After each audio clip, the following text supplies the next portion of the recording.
Laissez-moi vous présenter désormais une créature que je trouve tout à fait hors du commun. Je vous présente les Thamnophis scaliger.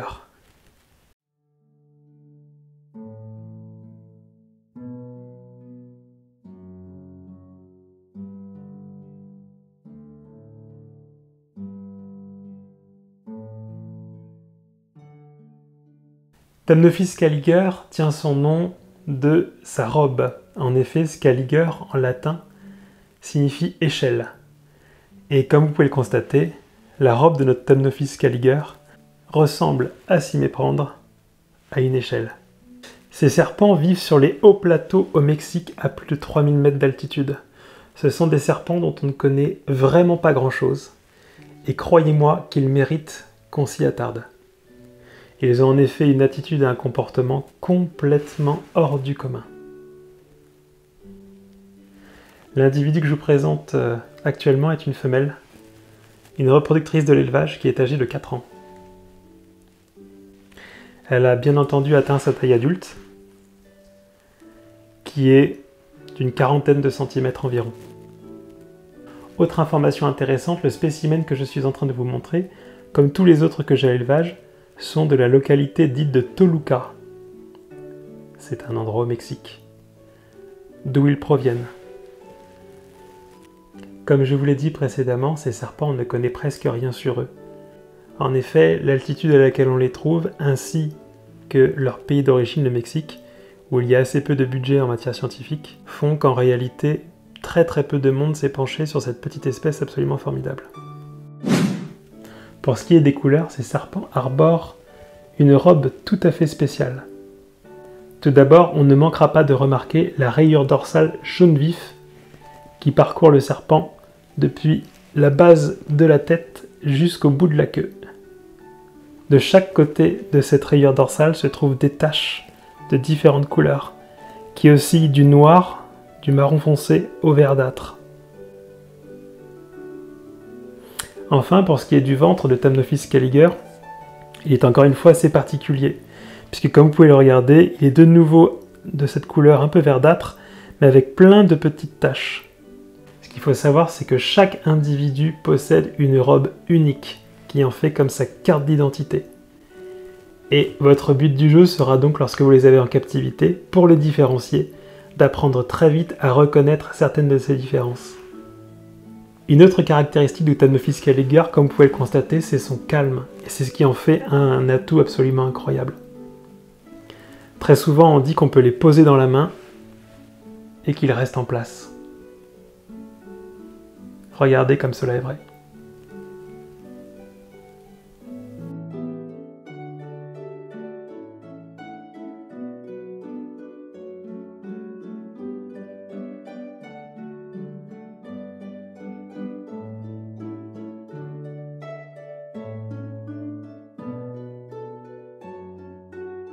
Pour ce qui est du terrarium de Thamnophis scaliger, vous pourrez les faire vivre en groupe, comme tous les autres Thamnophis. En ce qui me concerne, j'élève mon cheptel de Thamnophis scaliger, composé de 4 individus, 2 mâles et 2 femelles, dans un terrarium de 60 x 45 x 45. Et ils sont très bien à l'intérieur. Les Thamnophis scaliger ne réclament pas forcément de spécificité quant à leur terrarium. Ce ne sont pas des serpents qui sont très aquatiques, vous ne les verrez quasiment jamais dans la gamelle d'eau. Néanmoins, si jamais besoin était, je leur laisse quand même une gamelle qui sera suffisante pour leur permettre de s'immerger. Comme pour tous mes autres serpents, j'aime beaucoup la coco pour leur mettre en tant que substrat. Et je les chauffe via lampe chauffante. Leur terrarium est juste ici. Pour ce qui est du nourrissage, les Thamnophis scaliger sont réputés pour être des mangeurs de vers de terre à l'état sauvage. En captivité, vous pouvez tout à fait leur en offrir, à condition bien sûr qu'ils soient bien supplémentés.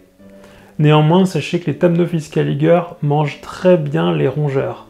Je leur donne, au vu de leur petite taille, des rosées de souris une fois adultes. Et ça se passe très bien.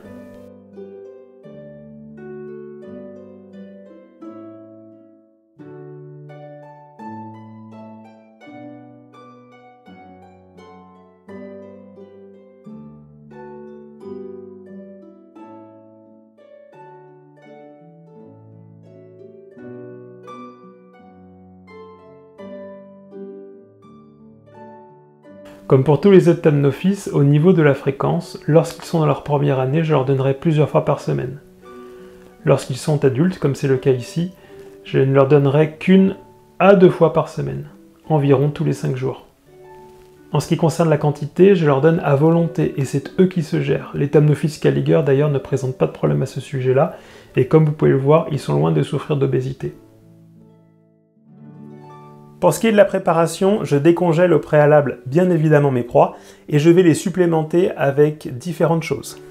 La première supplémentation sera à base de Béafar Gistocal en ce qui me concerne. C'est un produit que j'utilise à chaque repas pour supplémenter mes proies, notamment en calcium. Pas la peine d'en mettre énormément, mais par contre c'est à chaque repas. Une fois par mois environ, je vais les supplémenter également en Nectonrep.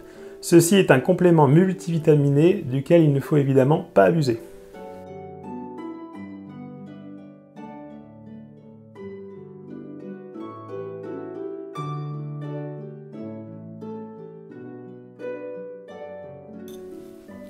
Et ensuite, je vais faire en sorte de bien homogénéiser le tout. Une fois bien homogénéisé, il ne me reste donc plus qu'à donner la nourriture à mes serpents et pour eux à passer à table. Je vais laisser cette nourriture plusieurs heures afin que chacun ait le temps de venir manger à sa guise. Les Thamnophis Scaliger peuvent notamment être coutumiers du fait de manger le soir à un moment où ils sont tranquilles. N'hésitez donc pas à laisser la gamelle dans ces environs-là, au niveau de la période de journée, et laissez-leur au moins la nuit pour pouvoir se régaler. Pour ce qui est de la reproduction, comme pour le reste, on a encore beaucoup de choses à apprendre des Thamnophis Scaliger. L'an passé, ici à l'élevage, j'ai eu le droit à une reproduction tardive au mois de novembre, ce qui a rarement été renseigné dans la littérature. Lorsque les petits naissent, ils sont vraiment minuscules, et je vous conseille de les retirer très vite du terrarium. En effet, parmi les choses que l'on ne maîtrise pas encore chez Thamnophis Scaliger, c'est sa propension à être potentiellement cannibale. Ce qu'il faut savoir, c'est que ça n'a jamais été prouvé chez les Thamnophis Scaliger. Néanmoins, ça a déjà été constaté en captivité chez leur espèce sœur, les Thamnophis scalaris. Par conséquent, je vous invite à retirer les petits très rapidement dès que vous en avez, histoire d'éviter que vous soyez les premiers à prouver la chose. Pour ce qui est de l'hibernation, encore une fois, très peu de données à ce sujet-là. Il n'est absolument pas certain que les Thamnophis Scaliger hibernent à l'état sauvage. D'ailleurs, en captivité, on ne les fera pas hiberner. Vous les garderez donc à l'hiver au chaud. Laissez-moi maintenant vous montrer un mâle et une femelle en même temps. Dans ma main gauche, ici même, là, se trouve mon mâle. Et dans ma main droite, la petite femelle que je vous montrais. Comme vous pouvez le constater, le dimorphisme sexuel tient surtout sur, si j'ose dire, la largeur de la femelle. Le mâle est beaucoup plus fin et présente une tête également bien plus petite. Il est également un peu moins long, mais c'est pas tellement là-dessus que ça se joue. Les deux individus que vous avez là devant vous ont exactement le même âge. Bien sûr, les spécimens que je vous montre actuellement, mais également leurs petits que vous retrouverez sur le stand, sont des spécimens pure souche, et il convient donc de le respecter. Merci de faire attention de ne pas les hybrider, afin que nous puissions encore jouir dans quelques années de Thamnophis Scaliger en captivité. J'espère que cette petite présentation vous aura plu et vous aura éventuellement incité à rentrer dans l'aventure des Thamnophis Scaliger.